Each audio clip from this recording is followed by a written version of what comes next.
This is the mangled wreckage from last night's train crash, when a 95-mile-an-hour express careered off the rails at West Ealing. The locomotive of the 9:15 Oxford to Paddington train was thrown on its side and mounted by the first carriage. Remarkably, only 6 passengers were hurt, all had minor injuries, and the driver, suffering from just bruises, was released from hospital earlier this afternoon.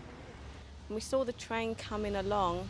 Next minute, there's kind of bang, and the front engine bit turned over, and there was flames and that. The scene in the train itself, there was dust everywhere. There was a lot of smoke in the first 2 carriages. There was a lot of people screaming and shouting. A lot of women were crying, but to be expected with the shock. Everyone was just moving around. And once we got rid to one side of the track, it was okay. Except as we got into the train, first of all, another train came down the opposite direction. It missed us very, very closely. If the train had been lurched over another 5 millimetres, I reckon that anybody coming off the train would have been dead. British Rail launched an immediate inquiry into the accident, which is being treated as a serious crime. The theory most actively being investigated is that vandals put masonry or an iron bar on the track. Western Region have offered a £10,000 reward for information. Does that mean that you think it was definitely vandalism? It is a line, an avenue that we are pursuing at the present time. You can be no more definite than that? I cannot at this particular time be any more definite than that.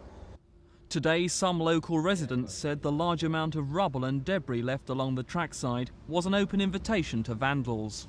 There is a lot of rubble lying around. That's the responsibility of the railways.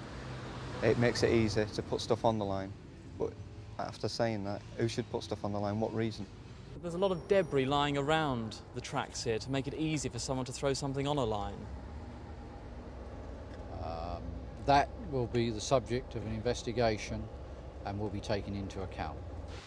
The accident has caused chaos for Paddington's 60,000 daily commuters.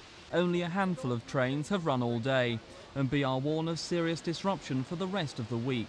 For engineers, the task now is to clear the wreckage and repair almost half a mile of damaged track.